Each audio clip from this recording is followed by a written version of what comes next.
February महिन्यानंतर मार्च आणि April याचा हप्ता लाडकींच्या खात्यामध्ये मागच्या आठवड्यामध्ये जमा झाला.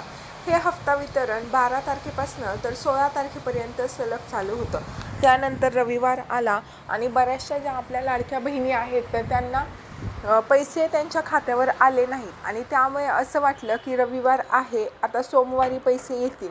परंतु सोमवारी एकाही लाडक्या बहिणीच्या खात्यामध्ये पैसे जमा झाले नाहीत आणि पुन्हा हेच की हप्ता बंद झाला, आपण अपात्र आहोत का, आता आपल्याला पैसे मिळणार नाहीत का आणि माझेच का बंद झाले. बाहेरच्या म्हणजे शेजारच्या बाईकडे गाडी आहे, बंगला आहे, त्यानंतर तिच्या घरी सरकारी नोकरीला व्यक्ती आहे, तरी तिचे पैसे येत आहेत. मी शेतात मोलमजुरी करतीये, सगळं आहे, मला नवरा नाही आहे, ह्या सगळ्या गोष्टी आहेत, तरीसुद्धा माझे पैसे का बंद झाले.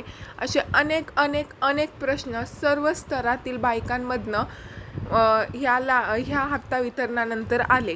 म्हणजेच काय की पहिली गोष्ट तर 2 गोष्टी झाल्या. पहिली म्हणजे की हप्ता वितरण हे एक साथ 2 महिन्यांचं झालं आणि आपण आत्तापर्यंत बघितलं आहे की जर 2 महिन्यांचं हप्ता वितरण असेल तर डायरेक्ट 3,000 रुपये तुमच्या खात्यामध्ये येत होते.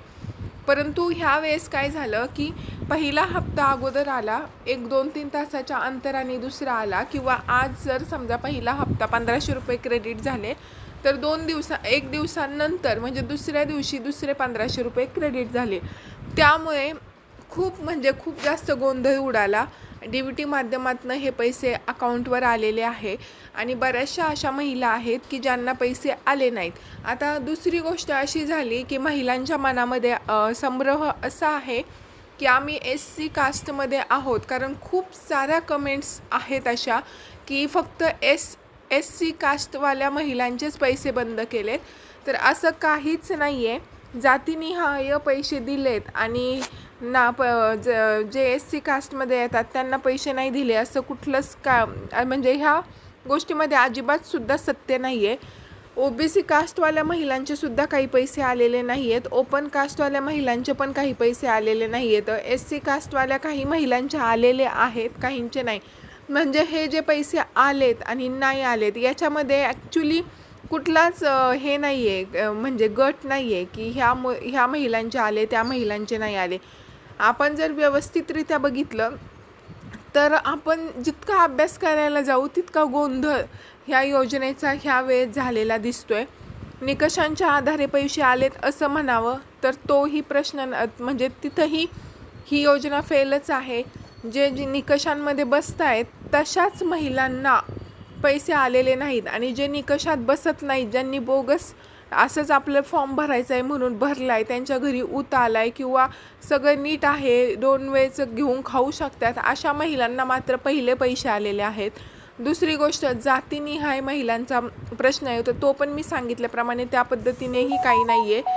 आता राहिला दुसरा विषय की आत्ताच म्हणजे आदिती तटकरे यांनी म्हटलं आहे की ज्या महिलांना हे 3,000 रुपये आले नाहीत त्यांना एकत्रितरित्या मार्च, एप्रिल आणि मे याचे 4,500 रुपये त्यांच्या खात्यामध्ये क्रेडिट होतील आणि उर्वरित महिलांना 1,500 रुपये येतील.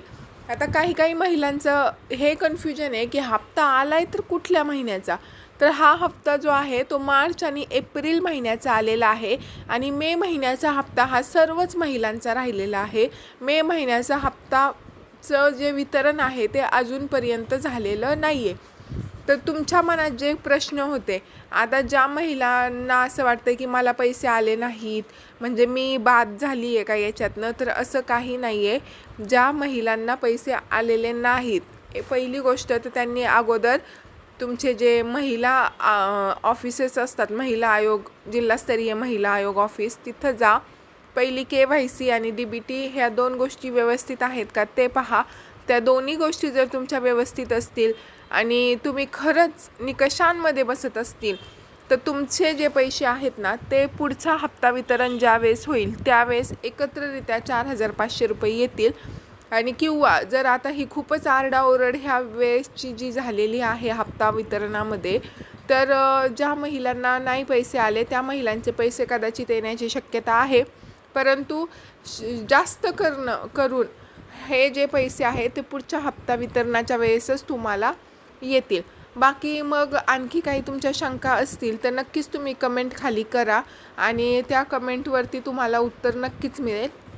तर अशा पद्धतीने कधीच लाडकी बहीण योजनेच्या हप्त्या वितरणामध्ये इतका गोंधळ नाही झाला जितका गोंधळ ह्यावेळेस झाला आहे. आणि तुम्हाला खरंच वाटतं का ही योजना खूप पारदर्शक आहे किंवा ह्या योजनेमध्ये पारदर्शकपणा आणणं गरजेचं आहे? परंतु काय होतं आहे की बऱ्याचशा अशा महिलांना पैसे मिळतात की जेणेकरून प्रत्येकालाच काय म्हणतात ना, एकदा मांजरीला किंवा तोंडाला रक्त लागलं तर माणसाला ती गोष्ट वारंवार करावी वाटते. तसंच काहीतरी आहे.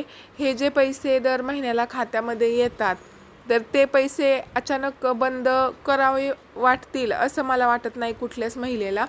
आणि सरकारने सुद्धा दिले तर त्याच्यात पण काही वावगं आहे असंही मला वाटत नाही, कारण ऑलरेडी खूप टॅक्स आहे सामान्य माणसावरती.